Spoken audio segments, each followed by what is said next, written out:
দাঁড়ান, বাবার সাথে দেখা হবে না, বাবার মন মেজাজ ভালো নেই। আমি শুধু একটা কথা বলি চলে যাব। তুমি একবার সালমানকে গিয়ে বলো আমিও শিক্ষক, আমি ওর সাথে একটু দেখা করতে চাই। যাও গিয়ে বলো। কে কে দেখা করতে? স্যার স্যার স্যার থাক বাবা, সালাম করতে হবে না। আপনি কেমন আছেন? ভালো। চলো, আপনার শরীরটা এখন কেমন আছে? ভালো। আসুন বসুন বসুন। তা আমাদের স্কুলটা কেমন চলছে স্যার এখন? ভালো চলছে, খুব ভালো চলছে। তা হঠাৎ এতদিন পর আমার কথা আপনার মনে পড়েছে? সালমান, আগামীকাল আমার মেয়ের বিয়ে, তাই আমি এসেছি। বৌমা, উনি আমার শিক্ষক। আসসালামু আলাইকুম। ওয়ালাইকুম আসসালাম। ওনার মেয়ের বিয়ের জন্য 2 লক্ষ টাকা এনে দাও। জি বাবা। বৌমা, সালমান, আমি টাকার জন্য আসিনি। তোমার কথা আমি আমার মেয়েকে অনেক বলেছি। ওর ইচ্ছে ওর স্বামীর হাতে তুমি ওকে তুলে দেবে। হ্যাঁ, অবশ্যই যাবে, সাথে কিন্তু আমিও যাব বাবা। কেন যাবে না মা? যাবে, অবশ্যই যাবে। সালমান, আজ তাহলে আসি বাবা। আচ্ছা স্যার, আসসালামু আলাইকুম। ওয়ালাইকুম আসসালাম। আসসালামু আলাইকুম। ওয়ালাইকুম আসসালাম। আসসালামু আলাইকুম। ওয়ালাইকুম আসসালাম। বাবা, তুমি বললে মা, তুমি তো জানো যে মানুষ নিজের মেয়ের কাছে আসামি, সে মানুষটা কি করে অন্য মেয়েকে দোয়া করবে? অবশ্যই দোয়া করবেন বাবা। তাছাড়া এমনও তো হতে পারে আপনাকে দেখে ওই মেয়েটার খুশির কারণে খোদা ঝুমকার ভুল ভাঙিয়ে দিতে পারে। হ্যাঁ বাবা।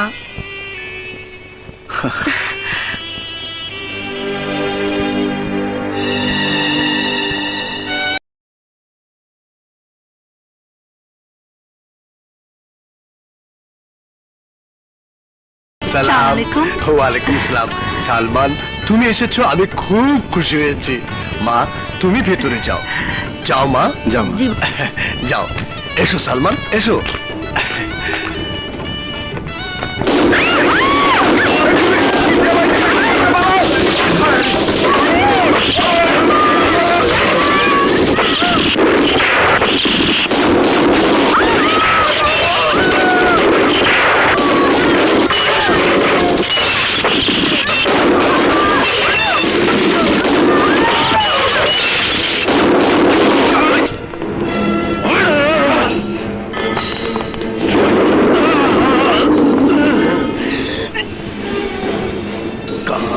কামাল,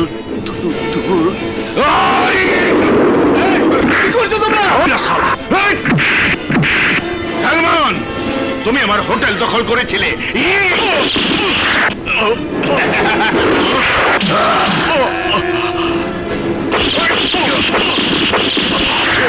নাম আব্বাস, ভাই আদর করে ওটাকে আব্বু। তুই আমাকে অনেক ক্ষতি করছস, আমি তোর জীবনটাই ক্ষতি করে গেলাম।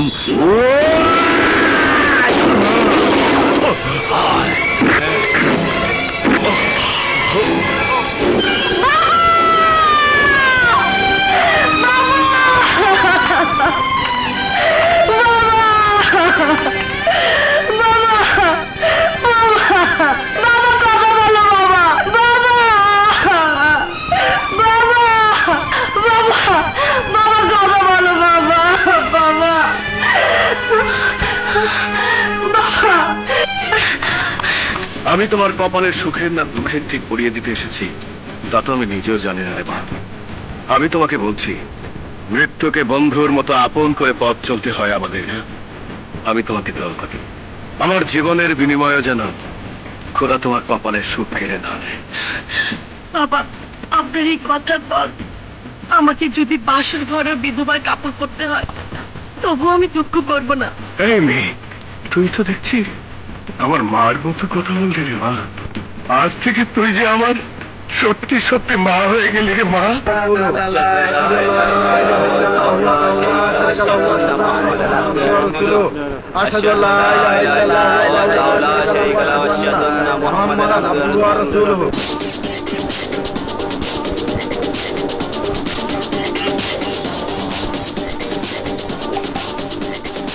শোন কামাল, আমি জানি তোর মন খুব খারাপ। সেই আন্ডারওয়ার্ল্ডের ধান্দায় কেউ কারো ভাই না, কেউ কারো আপনজন না, কেউ কারো ওস্তাদ না, কেউ কারো সাগরেদ না। এই ধান্দায় যে বাইজা থাকবে সে তার অভিজ্ঞতা দিয়ে যেদিন আমি এই পৃথিবীতে থাকবো না, সেদিন বন্ধ হয়ে আমারই মতো গরিবের পাশেই থাকবে।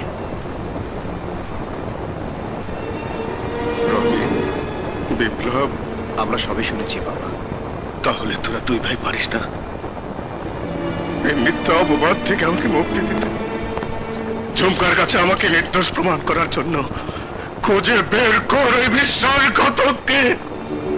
তোদের কাছে আমার বিনতি বাবা, আমার বিনতি। বাবা, তোমার আদেশ পালন করার জন্য আমরা দুই ভাই জীবন দিতে পারি, এই বিশ্বাস তোমার থাকা উচিত বাবা। বাহ, অপূর্ব।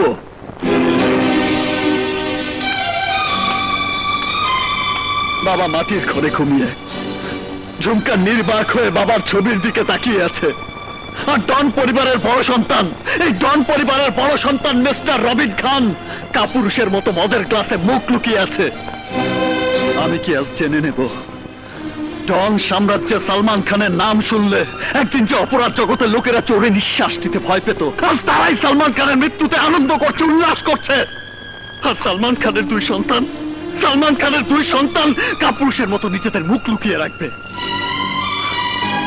আমি কি আজ জেনে নেব ডন সাম্রাজ্যের আকাশটা কালো মেঘে ছেয়ে গেছে? আমি কি আজ জেনে নেব ডন সাম্রাজ্যের হিংস্র সিংহগুলো ঘুমিয়ে গেছে, হারিয়ে গেছে তাদের পাল্টা আঘাত করার শক্তি? আসলেই আমি বোকা, তাই এতক্ষণেও বুঝতে পারিনি যে মদ, হেরোইন আর ড্রাগসের বিরুদ্ধে যুদ্ধ করতে গিয়ে খুন হয়েছে আমাদের বাবা। সে মদের স্রোতে গভীর অন্ধকারে তলিয়ে গেছে তারই সন্তান। সে ভাইয়াছে।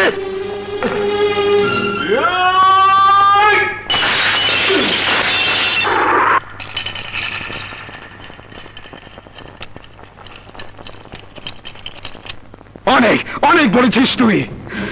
আরে আমি কাপুরুষ হয়ে যাইনি, আমি শুধু তোকে দেখাতে পারবো না বাবার মৃত্যুতে আমার এই বুকের ভিতরটা কিভাবে ক্ষত বিক্ষত হয়েছে। তুই কি মনে করিস আমি মদের স্রোতে অন্ধকারে তলিয়ে গেছি? না বিপ্লব, না। ওই হামজা বাবার বুক থেকে রক্ত ঝরিয়ে যে রক্তের খেলা শুরু করেছে, হামজা পরিবারে সবার বুকে রক্ত না ঝরানো পর্যন্ত এই রবিন খান রক্তের খেলা বন্ধ করবে না, বন্ধ করবে না। I kill them all, bastard!